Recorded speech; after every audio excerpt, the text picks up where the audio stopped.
I am against crypto currency even today. ಮುಂಚೆನೂ I am against, ಇವತ್ತು I am against. ನೀವು ಯಾಕೆ ಅಂತ ಕೇಳಿದ್ರೆ, number 1, regulatory risk is very high for crypto currency.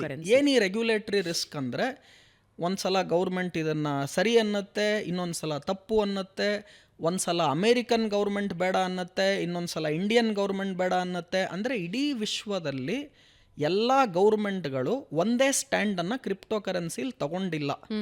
So ಇದಕ್ಕೆ ನಾವು ರೆಗ್ಯುಲೇಟರಿ ರಿಸ್ಕ್ ಅಂತ ಕರಿತೀವಿ.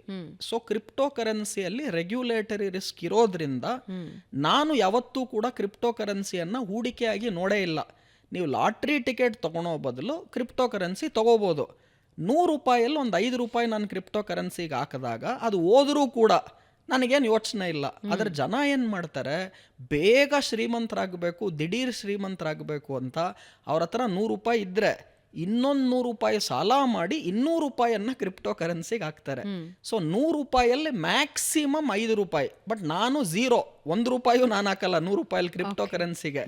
ನಾನು ಶ್ರೀಮಂತನಾಗಬೇಕು, ಆದರೆ ಅಟ್ಲೀಸ್ಟ್ ನಾನು ಈಗ ಎಲ್ಲಿದ್ದೀನಿ ಅಲ್ಲಿಂದ ಝೀರೋಗೆ ಪಾಪರಾಗೋ ಸಾಧ್ಯತೆಗಳು ನನಗೆ ಬೇಡ. ಸೊ ಹಾಗಾಗಿ ಐ ವಿಲ್ ನೆವರ್ ಪುಟ್, ನಾನು ಲಾಟ್ರಿ ಟಿಕೆಟು ತಗೊಳಲ್ಲ, ಕ್ರಿಪ್ಟೋ ಕರೆನ್ಸಿಗೂ ದುಡ್ಡು ಹಾಕಲ್ಲ. ನಾನು ಪರಿಶ್ರಮದ ಮೇಲೆ ನಿಂತಿರ್ತೀನಿ, ಮತ್ತು ನನ್ನ ಹಾರ್ಡ್ ವರ್ಕ್ ಸ್ಕಿಲ್ ಮೇಲೆ ನನಗೆ ನಂಬಿಕೆ ಇದೆ. ಲಕ್ ಮೇಲೆ ಜಾಸ್ತಿ ನಂಬಿಕೆ ಇದೆ ಅಂದರೆ ನೀವು ಲಾಟ್ರಿ ಟಿಕೆಟ್ ತೊಗೊಂಡು ಟೆಸ್ಟ್ ಮಾಡ್ಬೋದು.